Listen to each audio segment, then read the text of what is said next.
Welcome to the latest Seahawks Draft Blog live stream. Rob Staton, joined by the brilliant Jeff Simmons today to get through some big topics involving the Seahawks. If you want to join in via the live chat, feel free. Chuck in a super chat if you've got a question for Jeff or I, or a general statement that you want to make, and we will jump straight to them. But let's get straight into it, Jeff. I think the big talking point with this, well, there's two kind of big talking points. One of them is the defense, which we'll come on to. The other one is Geno Smith. What do you make of Geno Smith's emphatic start to the season? It's one of the most shocking football stories I've ever seen, because I saw someone was kind of giving you crap in one of your threads, which I think is absurd. Anyone who was not doubting Geno Smith or sort of expecting this play from Geno Smith has to be out of their mind. I know there was a couple of film people that thought Geno was a little better than his reputation was, but Geno's been a top 5 quarterback in the NFL in the first 5 weeks of the year, and I thought the team was going to be borderline unwatchable. No, I thought they were going to be unwatchable. I'm not going to say borderline. I thought they were going to be terrible to watch on offense. I've watched Geno Smith in the preseason. I've watched him play, not just this preseason, the last couple of preseasons, and he just seemed like the most risk-averse, low-ceiling player. We saw him play games last year. So to see him play like a top 5 quarterback has just been shocking.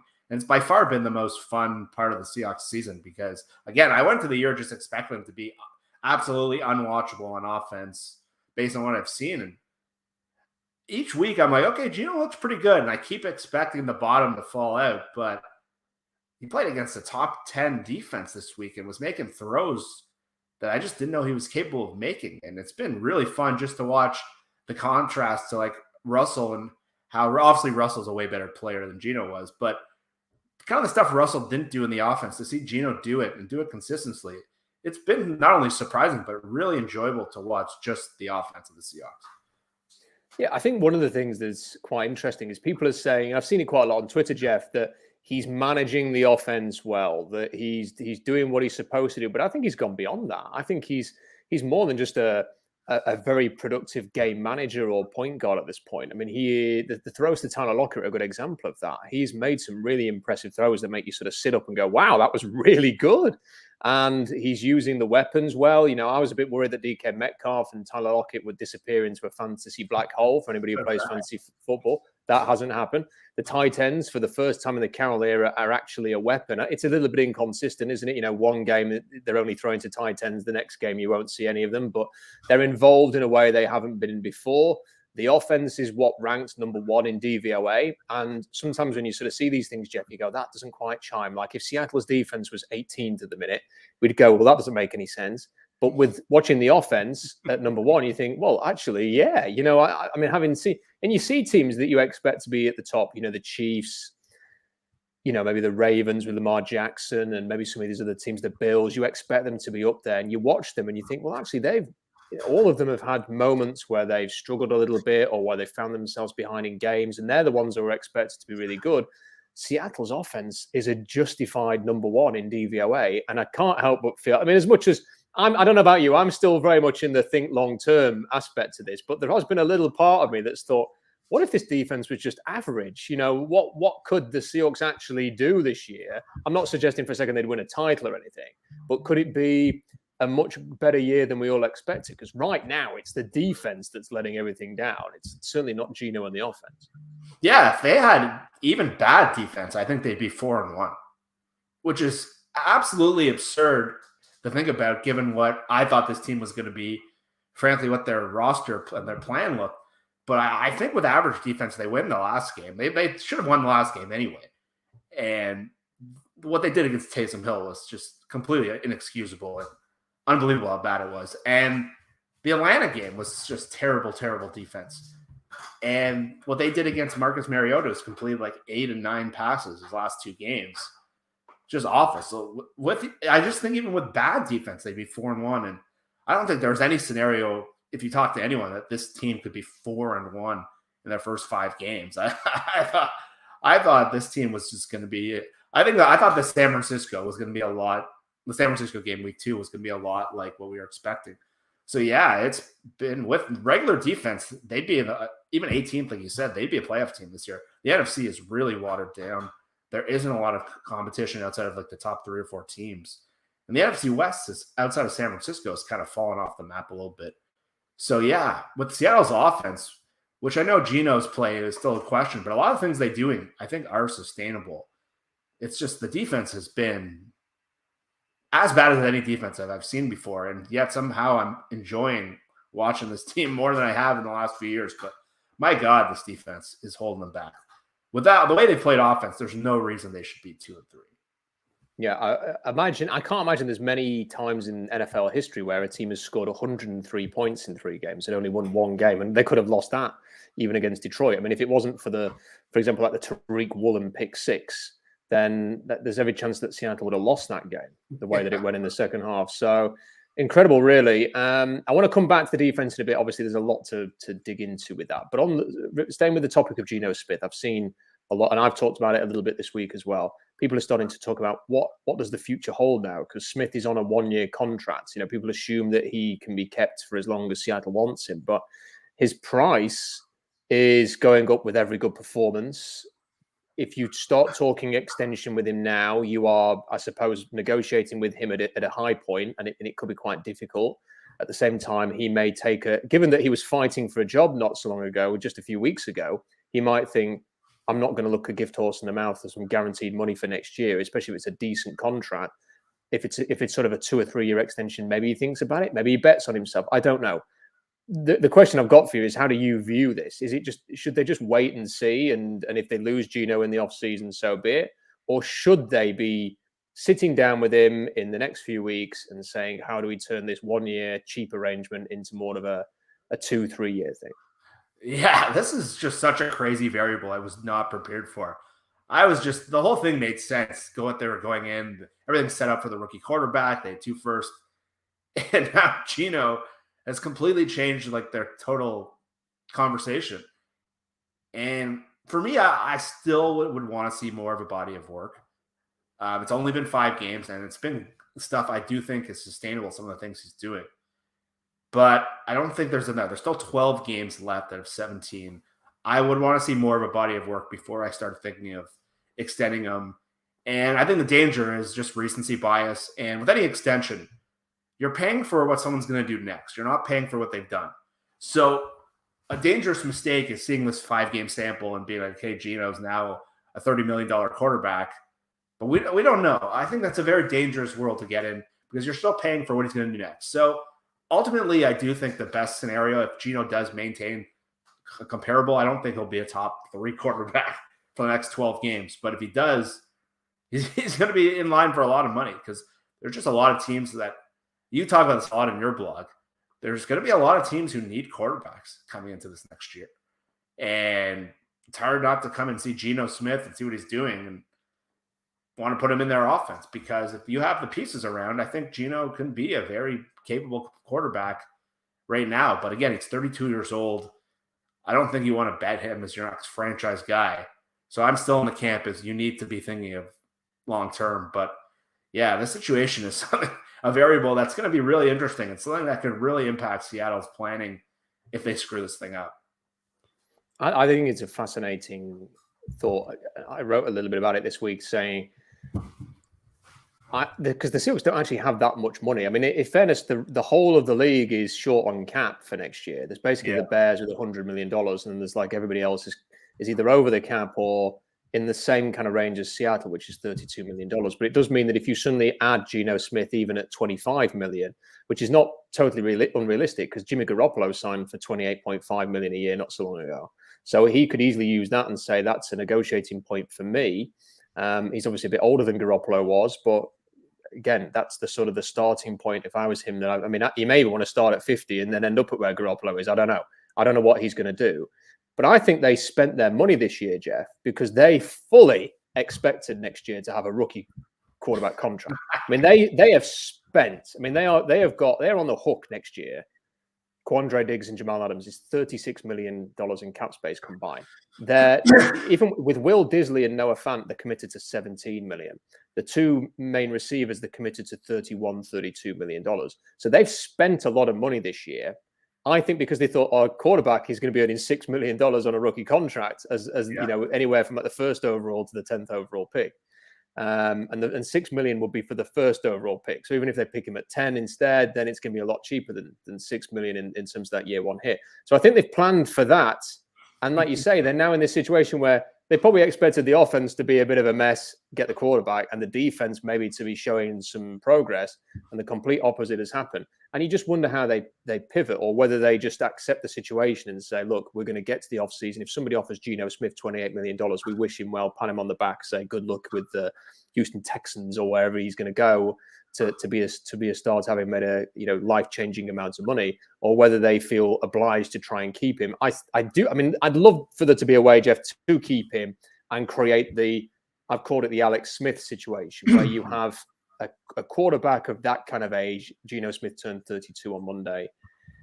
You buy a bit of time. You can bring in a rookie quarterback, but only put them in when they're ready, which is what the Chiefs did with Mahomes. I'd like to think that, as talented as Mahomes is, he's probably benefited from that year of just sort of sitting and learning the offense and everything.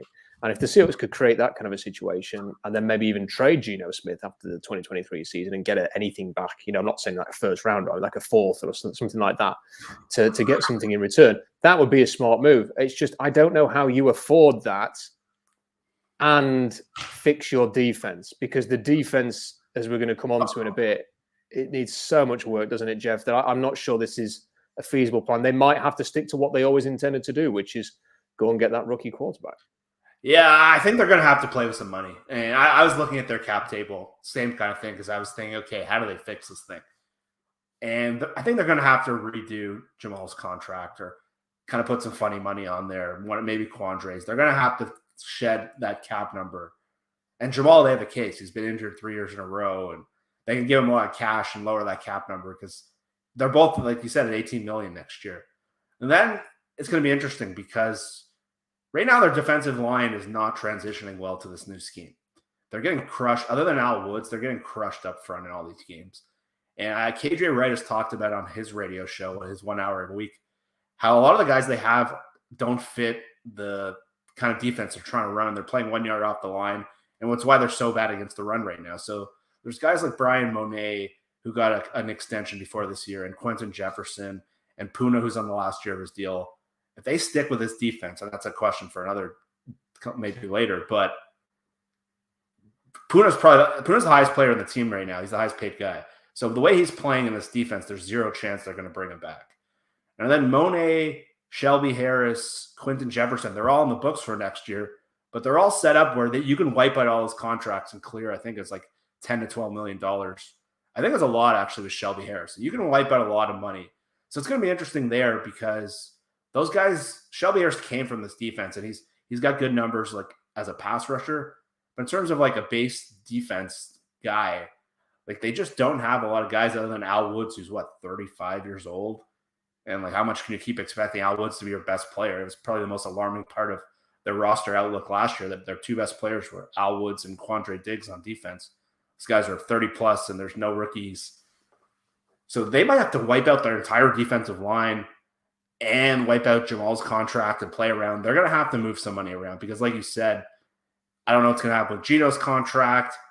I don't know what's going to happen with the rest of the guys. But if you look at their team, there's not a lot of guys they're going to have to sign, which is a good thing now, but also a sign of what we've talked about so many times in the last few years, of how bad they've drafted.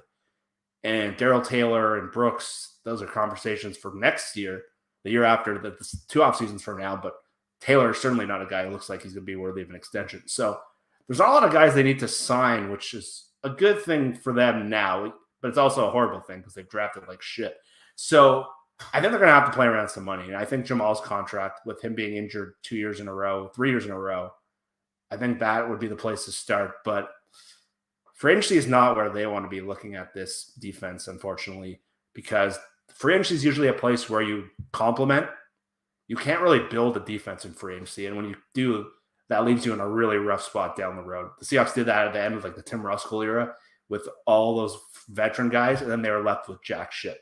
So they have a lot of work to do, both financially, both personnel-wise, and it's there's no, the good part about what's going on is there's no false hope being happening. It's bad, and I don't see how it gets better for the rest of the season. Yeah, I'm looking at it now. So Shelby, and the thing about Shelby Harris is I'm sure, and look, someone by all means correct me if I'm wrong on this. I'm sure that they kicked some money from his contract this year into next year, which has meant that he's got any dead cap hits at all. I think they could have just cut him outright. I mean, it will cost you 3.27 million in dead cap hit to move him on, but you will save 9 million. So there's definitely a big saving there just from Shelby Harris. You could, for example, you might be able to extend Uchenna Nwosu and lower his cap hit from 12.76 million.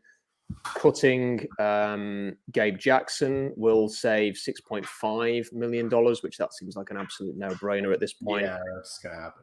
So you can save, you can probably realistically create another $20 million, I would say.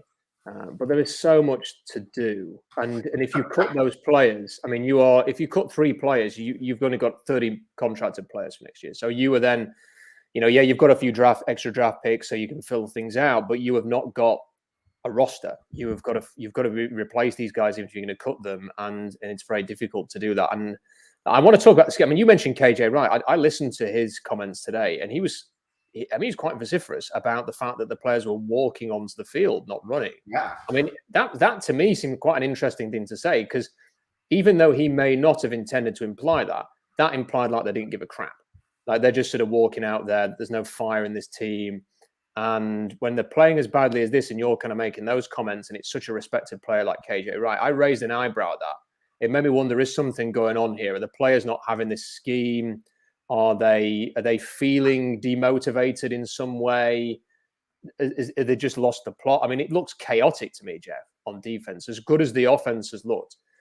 I'll come back to this in a sec, because I've seen we've got a super chat from Snacky Hero. What Geno is doing is such a huge indictment on what Wilson did in Shane Waldron's offense. To be honest, starting to worry we lose Shane more than Geno.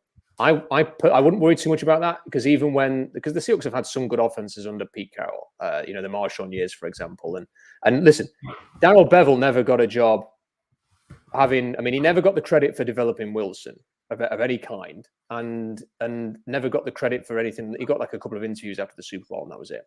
So I'm not sure that teams are going to be rushing to get Shane Waldron after 1 year of success in Seattle. I don't think you need to worry about it. But if he continues to do well, then it's going to become a bit of an issue. But I'm a bit like with Geno. I'm kind of still a little bit of a Waldron skeptic. I need to see a bit more than 6 games or 5 games, because they didn't do jack. They didn't score a point against the Niners. So, let's sort of, I wouldn't worry too much about that.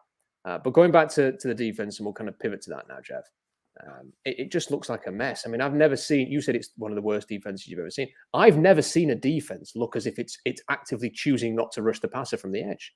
It almost seems, I know that someone pointed, well, they've got pressure percentage is quite decent, and that's fine. I've had a look. They're blitzing in the middle of the pack. They're not blitzing heavy to sort of generate that pressure. But I never see Boyer Mafe or Darrell Taylor, and Nwosu has the occasional flash, but there's not a consistent edge rush ever. Like, I don't think I've seen another team, even the other teams that have got bad defenses, they'll have one guy who can kind of like rush the edge from time to time. And you think, okay, there you go. It's incredible to me. They don't have the guys up front to play, because they're all grading terribly. None of them know what they're doing. The linebackers are part exposed and part rubbish. You've got your edge rushers who are just complete. And that's the frustrating thing for me, Jeff, because I came into the season thinking, oh, wow, can't wait to see Darrell Taylor. Can't wait to see Boyer Mafe. Can't wait to see Uchenna Nwosu. And they kind of feel wasted. Like, that should be better than it is so far. And then you've got, Tariq Woolen playing fantastically well for a rookie at corner. But then your safeties, it's like, especially Quandre Diggs. He's walking out there. He looks like he's giving up on plays. He looks like he's mailing it in. I mean, he talks the talk and calls people out in meetings. Does that upset a few people? But then if you're going to call people out, you can't be doing what you did against Taysom Hill on Sunday. So I'm just looking at this, and I don't know whether to blame Carroll, Hurt, the players, all of them, the scheme. Again, everything. Is it just everything's a disaster? And if it is, do you double down on it and say, well, we're going to be bad all year, but benefit in the long term, and it maybe never happen? Are you going to rebuild the entire unit to get players in who can play this scheme and it may never work? Or are you kind of just going to go back to what the coach knows and go with that, and fits the players that you've got? But if you do that, what does that mean for Clint Hurt and Sean Desai? Because you've brought them in to run a different scheme. It's such a fascinating conversation right now. And I don't know if you heard Richard Sherman this week, but he was advocating them to scrap this defense and go back to what they know. And I don't think they're going to do that after 5 games, but it just leaves a lot of questions. And I'm right with you. It's hard to know where the blame begins because, like, just from a concept standpoint, it made sense what they were doing, switching to a scheme that's worked to give the quarterbacks trouble. And they seem to have some personnel fits, but I don't know if it's Clint Hurtt or it's the personnel, or there's some things that are just pretty clear. A lot of their players just aren't making any impact. And like Poona Ford, he's not a superstar or anything. He's not a Pro Bowl level player, but he's been pretty consistently solid and even good for 3 years in his career. 4 years, I think he got an extension. And he is completely devalued. They've gone away. This whole scheme and what they ask of him goes against what his own skill set is. And they've turned him into basically rubbish is a great word for it. Because he hasn't done anything on the field this year. And he's been one of their better players in that old under front and what they were doing before when he was penetrating up the field. And Taylor was a guy last year who really flashed. And he was losing snaps to that guy, Darryl Johnson. They got off waivers before the season. And Boye Mafe, who was like flying off the ball in preseason. So it's hard not to think, like, I don't know if Clint Hurtt doesn't know what he's doing or he's over his head, because he was a really respected defensive line coach who's never called defenses before. And this is supposed to be his bread and butter, but this just isn't a good look. And then KJ was talking about how they're lined up too far off the ball, how they're not playing defensive line properly. And there's some areas you can just see they're weak, like Cody Barton just he's just a below average replacement level player. Like something like that, it's clear what the issue is. You can replace that guy. And we talked about all those linebackers in the draft, and they decided not to take any of them. So that's a spot. But it's the most concerning thing to me for sure right now is just the defensive line, because for years with Pete and with Hurt, and Hurt wasn't the defensive coordinator, I wasn't very high on Ken Norton Jr., but they were always good at stopping the run. There was a game here and there. That was always something that you could hang your hat on, and then they would probably give up. They'd get killed in the passing game for other reasons. But yeah, the thing with Quandre, and I don't know if they lack leadership or they lack just talent, but I didn't really understand why Quandre re-signed in the first place, to be honest. I don't know if it was a money thing, but at this point in my career, I'd want to play for a team that I would have thought would have been closer to winning. Well, that's a story for another day. But yeah, it's just strange that I've seen people say they should have kept Bobby Wagner. Watching him with the Rams, like, he hasn't made any impact in the game at all. He gets his tackles and his PFF grades are high, but he hasn't made an impact. I don't think, other than a couple sacks, he's changed that defense. In fact, they've gone a lot worse. So I don't think that was the answer. It's hard to point the finger, and Pete oversees everything. And it's going to be really interesting to see if he has the stomach to stick with this, if this keeps looking this bad. But in this scheme where edge rushers and the front three are so important, they just don't have the horses to run it. And you can't fill an entire front seven in one offseason. And again, Tariq Woolen's been great. Al Woods is fine. Outside of that, Kobe Bryant's forced a couple fumbles.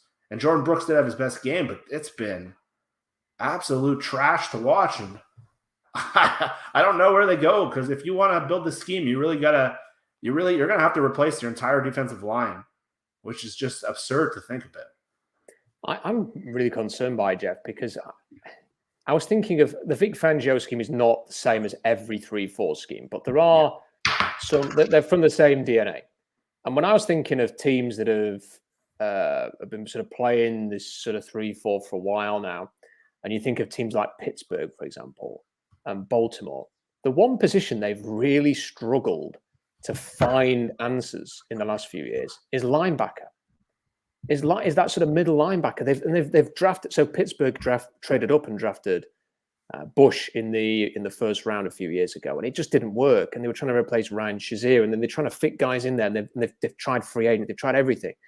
Baltimore obviously took Patrick Queen, and they've tried to fit guys in. They found it really hard to sort of find those linebackers. And I'm sort of watching Jordan Brooks, and that they speak so positive about him. I think there must be a player in there, but for whatever reason, it's just not working. And I wonder if there's something about this scheme that, unless you are called Vic Fangio and you've kind of got the secret sauce, that it's just you're not protecting your linebackers enough, that they're not doing enough there. Now, obviously, with Pittsburgh, the thing that holds it all together is TJ Watt. They've been without TJ Watt. They're giving up points. They're looking pretty crap. So, like, maybe if you put TJ Watt on the Seahawks, all of a sudden a few problems are masked, a few warts are covered. But unless you can get that game-wrecking edge, then it ain't going to work. And I kind of feel like, well, if it's just about having a game-wrecking edge, you could play any scheme. They're going to help you. You could play Pete's scheme. If you had TJ Watt rushing the edge, it'd work.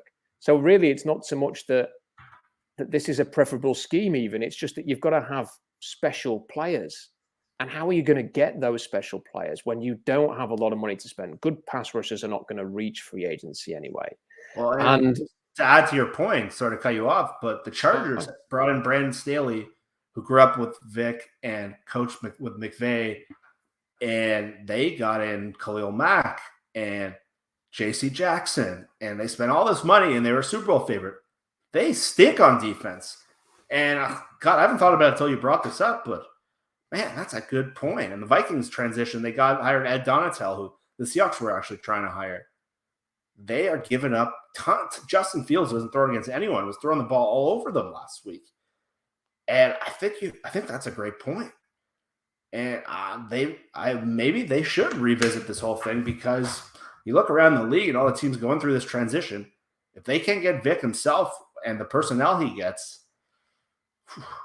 it's not just Seattle. It's happening everywhere. And you're right. And that might be a schematic flaw and just a strategic flaw from the Seahawks standpoint that they probably should have factored in a little more. Yeah, I think everybody's looked at Vic Fangio's defense and said that he's done a really great job. He can't be a head coach, but he's a great defensive mind. He's had success everywhere he's been. We want some of that. And it seems pretty clear that unless you have the man himself, it's not going to work. And look, I think if the Seahawks can put an offensive product together that we're seeing right now, and I don't expect that it's going to continue forever, but if it's somewhat like this, I don't want to be held back by a dreadful defense. And to be honest, if you could go back to as boring and as frustrating as Carroll's defense and conservative as it can be sometimes, if this team could just stop the run right now and say, okay, it's going to be a test for our cornerback, but we're going to give them a shot. And to be fair, the way that Tariq Woolen's playing, I would think, why not? Let's see what he's made of. That to me would at least be somewhat more comforting than what we're seeing. But I agree with you, and I agree with what KJ Wright was saying.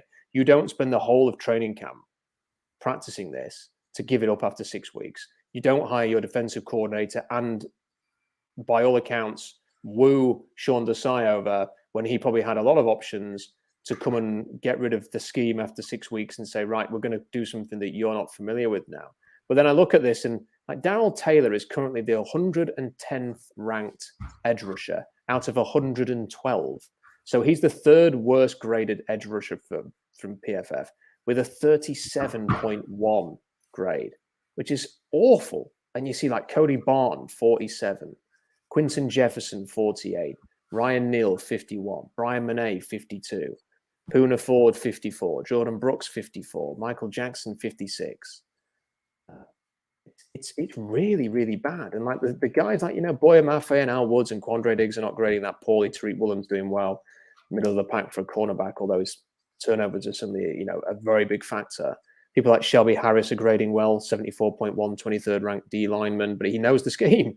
And Uchenna Nwosu is 33 of 112, 73.8, knows the scheme.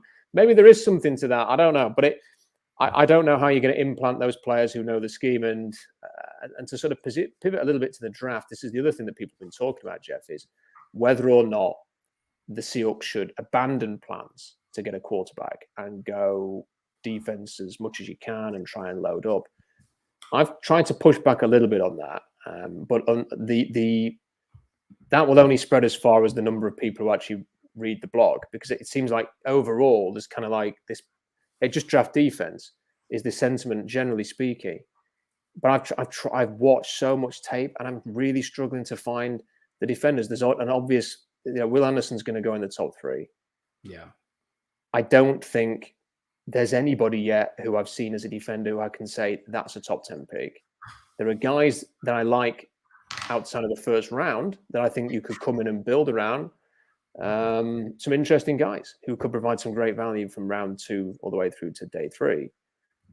I can't, unless you're going to get Will Anderson or trade up for him, or you are in position to draft him and then you go and get a defensive lineman who maybe hasn't emerged yet, or, is it Brian Brissy or, Taylor at Georgia. I don't really see how you fix it in the draft, Jeff. I'm struggling to find the solutions there. And part of me thinks if the answers aren't there, you've just got to play the hand you dealt. If it's a good quarterback draft, then you've just got to go and attack the situation and handle it as it is. There's no point trying to force it. I don't want to end up with LJ Collier and Marquise Blair again from this Russell Wilson trade.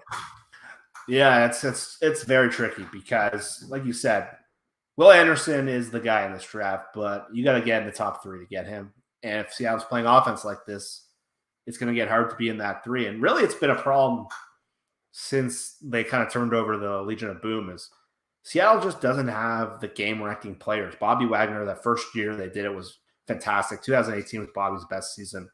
But if you watch every good defense in the league right now, there was that whole pass rush versus coverage thing. The analytics talked about it. I don't know. I thought it was crap. But if you watch every disruptive defense, it's all these front 7 guys that are just totally blowing up. Like watch what Micah Parsons does or TJ Watt. Like the splits TJ Watt with and without him are absurd.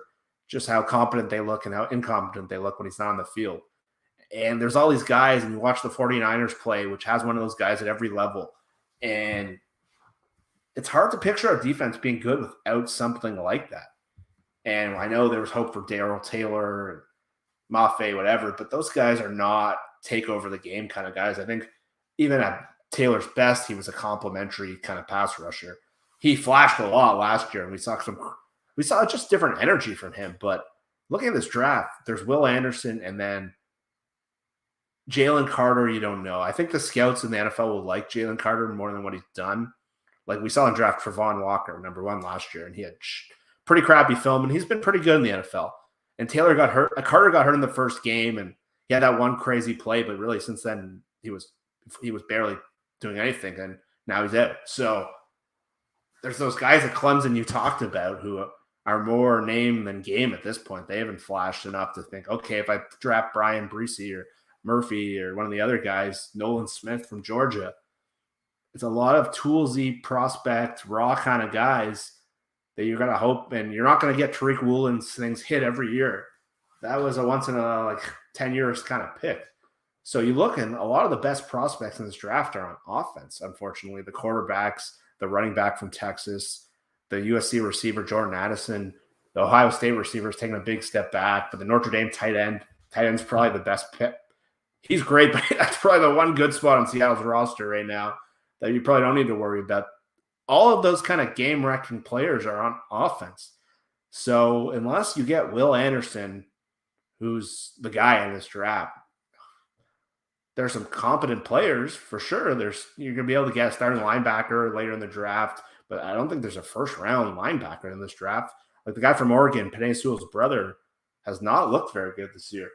And I went to the year thinking I was going to watch all the quarterbacks and defense. They'll need a couple guys. Maybe you get better at pass rush. But now my mind has switched completely. And I don't think you're wrong. Like Jalen Carter is the one guy who I think will be drafted higher than he's playing. But if you don't get him, and you saw Travon Walker go top number 1.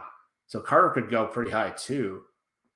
Like if you're the 10th and 11th pick, I think you can get some competent defensive players, but how do you get the stud you need? And that's where they're in a really tricky spot where right now it's just looking like they can only really hope to just get out of this as a below average defense. Like there's no realistic path unless they start making wild trades to fixing this stuff. And again, this is just collateral damage of Jamal Adams trade, collateral damage of years of bad drafting. And now they're left in a spot where their offense somehow is kind of lucked into this unbelievable situation. And they had by what we called was one of the best drafts in the NFL. I think right now it's by far the best draft in the NFL. And they're now out. Their outlook on offense is fantastic, but defensively, it's scary out there because there's no real path. And again, even the best year for agency is not a great way to go. Next year's is bleak. So it's a really tricky spot where they're going to have to either get lucky or creative, or because I don't see the path of how they fix their front seven. And that's really the crux of their issues. I've got a few super chats. I want to run through those, and then I've actually started to put my board together. So I'm just going to sort of share a few thoughts based on that because people are asking about the draft. So Barney says, which positions to prioritize? By the way, Barney, thank you for that fantastic super chat. Really appreciate the support. Which positions to prioritize with the Denver Broncos picks? And he adds a let's ride, which I'm always happy to indulge in a let's ride. So thank you for that. Or as we were saying in the stream a week ago, where the defense is on the field for Seattle, let's hide, because that's also the other option. Which positions to prioritize? Well, I think we've talked about it a little bit.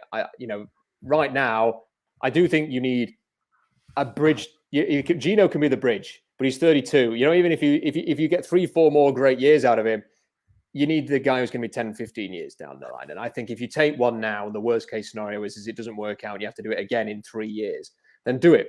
You've got to constantly be looking for your next 10, 15-year quarterback. And so priorities for me, quarterback, and then a game-wrecking pass rusher. I wish there was more than one in this draft, but that's part of the problem. And I'm going to talk about some defensive players in a while. But if you've got a question like Barney, then send them in via Super Chat. Jack says, would you rather draft Will Levis or CJ Stroud and go with him day one, or draft Anthony Richardson or DJ Hughes, the Clemson quarterback, and sit a year behind Geno if still impresses?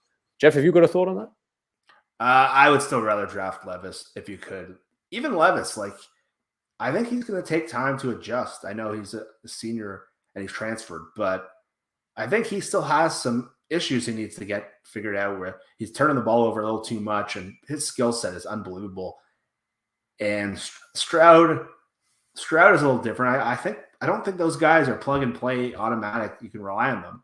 I think if you can have a Levis or Stroud and sort of do the Smith Mahomes thing and take them to develop, the Anthony Richardson is he's a total project wild card. He's got so much. He's like the Tariq Woolen of quarterbacks. He's got all the tools in the world, but his film this year has been pretty rough after that first game. And so I would still go with Levis and Stroud if you can get one of those guys, because again, you're hedging your bet on Geno. Geno could come out next year and just return to what he was before, and then you're going to be like, why did we take this quarterback? So for me, it's Levis. I think it depends where Will Levis lands. I think if Will Levis is drafted by the Carolina Panthers, I fear for him badly. Yeah. Because that is a team that is not set up for success in the slightest. If Will Levis found himself with the Giants, who are winning with Daniel Jones, I could imagine him being a force very, very quickly because of his experience in an NFL scheme. If he was able to join a team that is running a very similar offense to the Rams or the 49ers, even better. If he was to end up in a really favorable situation, I think he could be terrific. I mean, in terms of my answer to this question would be, I'm kind of easy. I'm not. Anthony Richardson, you are right. I've watched every one of Anthony Richardson's games, and there are some moments that Kentucky game, you had to watch it through your fingers. It was that bad. I mean, it was so bad. And yet he's kind of rebounded a little bit from that. Against Tennessee, his last game, I mean, he had an interception late on, but he had this incredible scramble. He had this great throw on the run. And I think your comparison to Tariq Woolen, but the quarterback version, is very apt. I think that's what he is. And the thing with him is, I just can't. I've been saying this in a few videos, Jeff. I just can't quit Anthony Richardson. I just get the sense that if he was given time, because I remember watching Josh Allen at Wyoming, and he was awful. I mean, he was so bad. And then he got to the Senior Bowl, and I was thinking, I can't draft this guy in first round. No way. And then he turns up at the Senior Bowl, and I'm like, what? Who's that? That's Josh Allen. And he's perfect. He had everything. And he played the game at the Senior Bowl like it was the Super Bowl, and he was throwing it around. He's fantastic. And you think, okay, I'll try that. Give it a try. And he can't remember. He was a laughing stock. He was a meme in the first 2 years of his NFL career. He was. People were taking the piss out of Buffalo for taking him, and then all of a sudden it just went, light switches on. He's MVP candidate. And with Richardson, I just wonder whether or not he might have 2 horrible years. But then if the light switches on, you might have something special. And for that reason, I'm not going to give up on the idea of Richardson. Mm-hmm. But I think that, frankly, with any of those, I mean, I could pick apart holes in Levis. He just gets sloppy with his footwork at times, which leads to, and that's easier to nip in the bud, I think, than some of the issues that Stroud and Richardson have. I'm not sure the Clemson quarterback deserves to be in that conversation, but I think Bryce Young perhaps does, but I'm not that keen on another short. I don't want to go through that again. Yeah. And he got hurt the other day, and I'm thinking, I could just imagine him being another Tua where he's like injured all the time. I do. So the snail for $5 has got a fantastic avatar there, which is an Abe Lucas jersey. I would be certainly purchasing one of those if I ever went over to Seattle. I want them to go best player available. Last time a top 5 quarterback won a Super Bowl on the team that drafted them was Eli Manning in 2012. Well, fine, but I did a little research. Joe Burrow was in the Super Bowl last year, and he was the number 1 overall pick. Josh Allen was a top 10 pick. Patrick Mahomes was a top 10 pick. I mean, if you actually run through the top quarterbacks, they were drafted generally quite early. So I'm not too sure that you should be avoiding that because of history. I mean, you don't want to miss out on the next Joe Burrow, do you? Because of a statistic like that. I think you've got to judge every case on its merit. But thank you for the $5 there, Snail. And Jason Tudor, $5 Canadian says, if this draft is that bad for defense, do you see the front office trading picks for picks in 2024? I thought he was going to say for veteran players there, and I was going to say big fat no, thank you, given what's happened with Jamal Adams. I wonder if they're willing to think that far ahead. I mean, maybe, Jeff, but to me, I think you can't keep pushing the thing down the road and hoping that that's going to be the year when you can't just keep moving picks. Oh, now there's a great draft, so we're ready to go in 2026. It can't be that way. You've got to start building this team. Carroll is not. What is he? 72 now. He can't be waiting till he's 80 to be having a run here. Yeah, I'd say honestly, they're more likely to go the other way, where they start trading picks for players or something like that. But I don't think either are good scenarios. But I think what you just presented, not Rob, but the question was, I think that is very, very unlikely based on who's building this team and how they look at things. So I did say I was going to have a quick mention on the board. I mean, at the moment, I've got 4 quarterbacks in round 1. And then a whole bunch of guys from sort of round 3 onwards. So if you wanted to, I mean, look, and people will look at that and go, "Oh, great, just draft one in round 3." But it's very hard to find those starts. I know people just because Russell Wilson's done it, and Kirk Cousins hasn't been a disaster and stuff like that. I still think that your top 4 guys are the most interesting. I've got a couple of running backs early, but hopefully the Seahawks aren't going to go in that direction. I've put the bulk of the receivers that people know, so Smith and Jigba, Quentin Johnson at TCU, Jordan Addison, Zay Flowers. I've got Bryce Ford Wheaton from West Virginia in round 2 range as well. I think there's some really good receiving options there. And look, if the Seahawks want to go and get another guy who can be a good number 3, I think that there's some depth to be able to do that after the first round. I am really struggling. I'm so glad they got 2 offensive tackles, Jeff, in the last draft, because I am really struggling to find. Paris Johnson is the guy who gets drafted early. I've given him a round 2 grade right now. And there's still a lot of football to be played, but I'm not massively blown away by him. And Jalen Duncan at Maryland, I think he has to kick inside to guard. And I've got a round 2 grade on him as well. The one guy, people want a center. I think John Michael Schmitz at Minnesota plays with a real intensity and an aggression.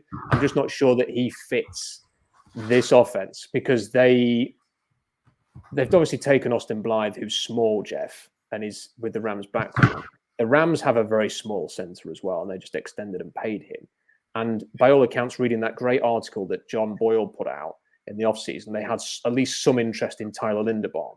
So I'm not sure that they're going to go for the 6'3", 305-pound beast at center. I think it's always going to be a Blythe type while they're running this scheme. And to be fair, I don't think the schemes, although Austin Blythe's not grading particularly well, I think the team seems to be doing okay. This is kind of what I wanted to see, I think, from the offense under a McVay protege, and it's going okay.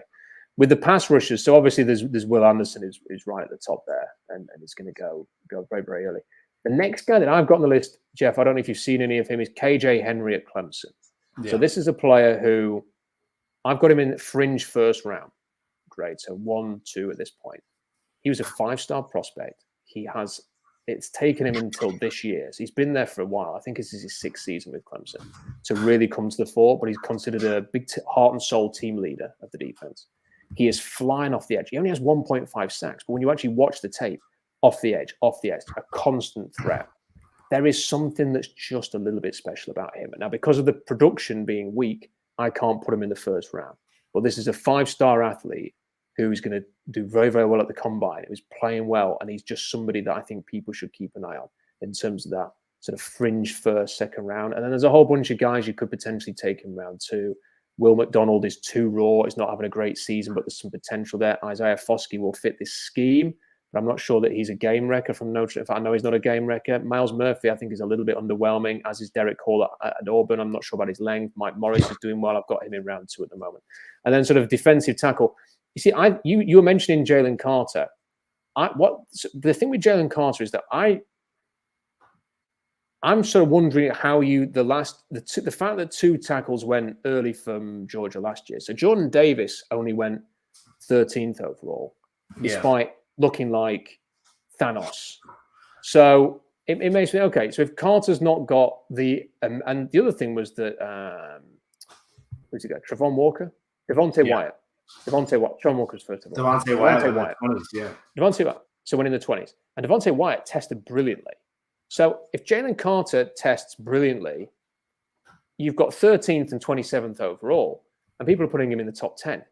And I'm thinking, what separates him from those 2 guys? What makes him better is the question.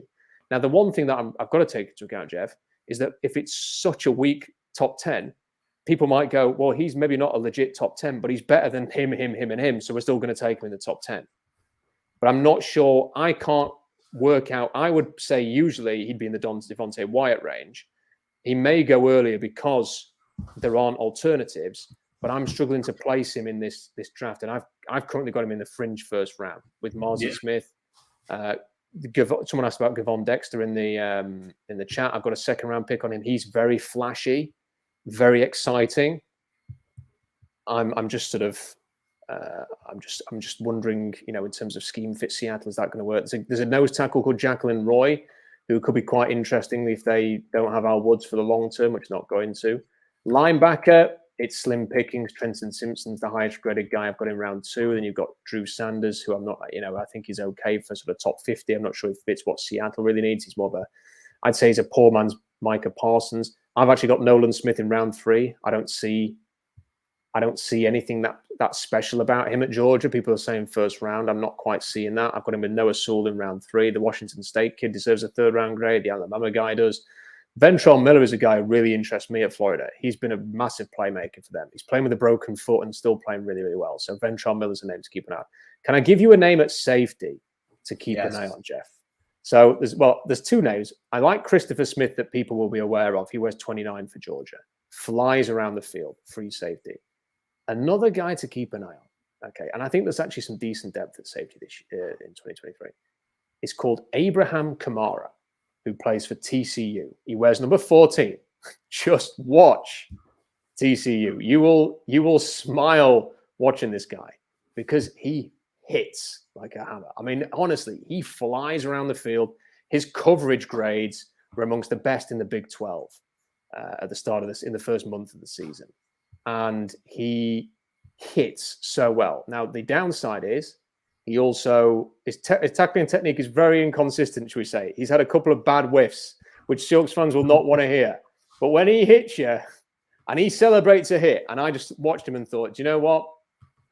If he is a junior, if he declares, I'm having some of that on day 2 or day 3. I just liked the way that he played. It's just a little name that no one talks about. Jason says it's not Jeff. I don't know if I called him Jeff by accident. I think I probably did. I probably called it. I don't think he's saying anything to you there. I think I called him Jeff by accident. But just a few names there to sort of throw away, because look, they've got to do something, Jeff. I'm somewhat intrigued to see how. It's kind of like I'm intrigued to see the team on offense, and I'm intrigued to see the team on defense. And I don't know. Maybe it wouldn't be the worst thing if the offense regresses a little bit and the defense. But then what do we want this year? What do we want? Do we want them to win? Do we want them to? I don't know. It's a really tricky thing right now because, big picture, they crushed this last draft. The whole year was supposed to be like finding the foundation players, and they've got some really good ones. Like if you looked at their roster, Rob, how many times on our show we talked about how shitty their roster looked and how they were just finding scotch tape solutions to solve Russell Wilson. And now they have all these guys, the 2 tackles and Woolen and Metcalf is getting better. And that Geno Smith is playing like a top 5 quarterback, but we're still left in this weird spot where I'm watching them every week, and I was like kind of annoyed they lost last game, but long term they kind of need to lose. So I'm really confused almost right now because like Geno's been so much fun and the offense been fun. Again, they could reasonably be 4-1 with this defensive roster, and it's a really weird spot right now where it's kind of a win for the Seahawks fans that were even watching them and cheering for them because I did not think that was going to be the case this year. But yeah, it's a weird spot because they need to get in that prime position to get blue chip talent. So the only thing I don't mind about the defense being this bad is I think the worst thing that could happen for this organization is false hope. And we've just seen it so many times. So I think the one silver lining is if they're this bad, at least they will go into the offseason with a clear knowledge of, okay, and like Darrell Taylor for last year, I don't know if it's a scheme thing. That might have been false hope. And look what it led to. And Jamal Adams and his flashes have led to false hope. And Russell Wilson, to an extent, was false hope. So I think that really what I'm hoping for is that we do see some progress with some guys who we think are going to be part of this thing on defense. But right now, I think we need to hope that they can come up with a clear plan of how to fix this because, yeah, it's fun if we want them to win now, but I think the worst thing that can happen is them like slide into that last wild card spot, kind of take them out of any quality player, and then what are you left with for the future? So I think watching them, it's clear they don't have enough talent on defense. And as much fun as their offense, I think what's been happening is I think you want them to be competitive and maintain a point where maybe you do keep Geno, but I think you want them to be drafting in the top 10. I don't know if that's for us or with Denver, but they need just that influx of talent. And we've seen what Woolen's done. So it doesn't have to be in the first round. Having the top 10 pick in every round, like Abraham Lucas, getting him in the third round, that's completely changed their long-term outlook. So I think draft position is still, to me, the most important thing. Yeah, I would tend to agree. I mean, the thing that makes me pause for thought a little bit is that I was thinking exactly the same way in 2010. I can remember going into that Rams game in week 17 thinking, I don't really want the Seahawks to win this game. Like winning the division at 7-9 is a bit embarrassing. We will just get eliminated in the first round of the playoffs. It's going to be like false hope. And then if they'd had lost that game to the Rams, we would have never had the Beastquake. And then you just think, well, you couldn't live with that now. You couldn't live without that rather now. So you think, well, could something similar happen this year that kind of almost creates the next big thing just by that one moment, that one big play? I don't know. But then those things are so rare. They don't have Marshawn Lynch anymore. Well, we've gotten Geno. Like Geno's been incredibly fun. Yeah. It's hard. I was exactly the same as you. When Ken Walker ran that, I was watching the game on an iPad in the back of a car, driving back from the London game. And when Ken Walker ran that, and I was with a Cowboys fan and a Giants fan in the car, and as they were running that touchdown in, I'm thinking, I want the Seahawks to win right now. I was kind of thinking, I want them to win. This is fun. I'm enjoying this. And then when they lost it on the play that lost it to Taysom Hill, it really pissed me off. Like if it was a piece of brilliant drive and it was just a methodical drive that took the clock out, I'd go, but okay. Because it was that one play, it kind of, when you see a play like that, you think even I could do a better job on defense than what they did on that. You just think this is ridiculous, and it really pissed me off that they lost it in that way. And that was the frustrating thing. But then afterwards, you kind of say, yeah, well, okay, it's another loss closer to picking where they need to be. I just look at the league, Jeff, and the Panthers are already in tank mode now. They've fired the coach. They're probably going to have a fire sale before the trade deadline on the 1st of November. Right, yeah, and there's a few others. I mean, I would expect that the Raiders are going to get a little bit better. I don't know how a team with Devontae Adams and some of the players they've got can. And they should beat the Chiefs on Monday. And then you've got a couple of others down there that are that's surprisingly down there. I'm trying to think who they are. I mean, it's a good thing that the Giants are playing well. Okay, here we go. So the Steelers are down there. Will the Steelers get better? I'm not sure, but they're not in the race for a quarterback, Jeff. I mean, they would be in the race for Will Anderson, because who wouldn't want another great pass rusher? But you've got Detroit, who are Detroit's defense is as bad as Seattle's, but they're not going to stick with Jared Goff forever. Washington, they've put so much into their defensive line. They're plugging holes at quarterback. You would think that they'd be in the market for that. Houston need everything. And if they keep losing, they're not going to stick with Davis Mills. The Falcons have drafted Desmond Ridder and they need defense badly. I mean, they'd have a decision to make. I mean, I have no idea what the New Orleans Saints were doing, trading away their pick next year to the Eagles. I mean, like, here, Eagles, have a top 10 pick. That's just what the Eagles need right now. And the GM has had their pants down. And then Seattle and Denver at 10 and 11. So we've got the 10 and the 11 pick right now. I mean, there's a few teams I'd like to be ahead of there, Jeff. Or the only other option is that maybe someone like the Raiders is as bad as they are now, and they present an opportunity to trade up. But how much would you be willing to trade up to go to number 2? You've got 2 firsts and 2 seconds. How much are you willing to give up to go to number 2, whether that is for Will Anderson or whether that's for Will Levis, CJ Stroud, or an other? Man, that would be so fascinating if they trade up to 2 and take Will Anderson. A lot of the fan base would, I would be into it, but a lot of the fan base would not be happy to trade up for a non-quarterback. And on Will Anderson, you sent me a message the other day saying that you thought I was underrating Will Anderson. So you tell me, because my position on Will Anderson was, I think he's really good. I don't think he's Myles Garrett. I don't think he's a Bosa brother.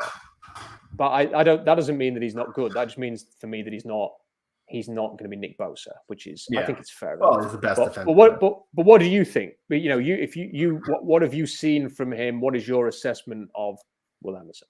I have him on that level with the Bosas and Garrett. I was talking to someone in the league who scouts who said he's the most fun defensive prospect they've studied since Von Miller. I saw the last game. He reminds me actually a lot of Von Miller, just how he's built. Von Miller isn't the most maybe technical, sound pass rusher in the league, so I don't know if you'd expect that. But just from a build and a style of play, they're very similar.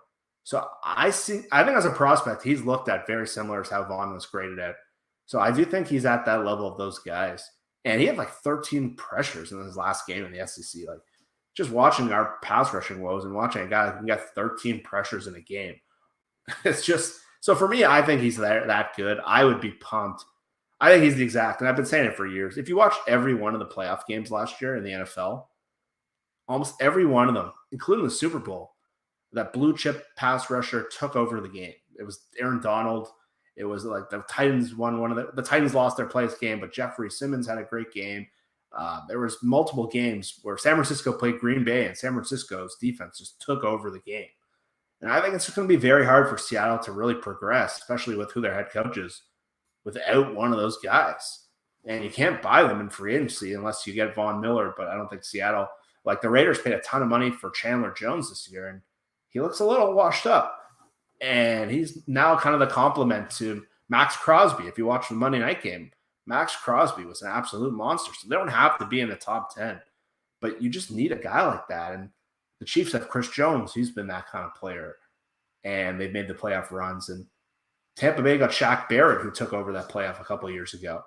And just watching Seattle, there just isn't anything close to that. And I don't know. They, instead of that Jamal Adams trade, that's where they should have put the money. Watch Cam Jordan the other day just blow up a couple plays that, like when he read that screen pass or when he blew past Adrian Lucas, it's just, they need someone like that. And Will Anderson is a prospect on that level. I don't know if he'll be that, but like Chase Young hasn't quite lived up to what he was kind of lived up to coming out of Ohio State. So you never know with these guys, but it's really hard to have like a defense that disrupts an offense consistently without that guy. And Micah Parsons is the best example of what we've seen recently and how he's changed that whole team. Yeah. I mean, when I watched Will Anderson last year, the first thing I noticed was he wears number 31. And I'm desperate to know if it's because he likes Cam Chancellor. And the other thing was that I just couldn't believe what I was watching. Like, he was just unbelievable. I mean, like, there is not a player. I mean, I don't know if this has ever happened before. I'm not a historian on college football, but he had 33.5 tackles for a loss last year. There are teams that don't have 33.5 tackles for a loss. 33.5. Like, usually if you get 17.5 tackles for a loss, you would say that's a good season. He had 33.5 tackles for a loss and 17.5 sacks last year. And this year it's down. So he's got 10 TFLs and 5 sacks. He has not played as well this year. I wonder a little bit, Jeff, and this is the one thing that I have thought about a little bit. I remember when Myles Garrett burst onto the scene. And everyone was like, this is the next big thing. And you could just tell. You could just tell watching him as a sophomore that he was going to be the next big thing. And then in his final year, he was not as good. He was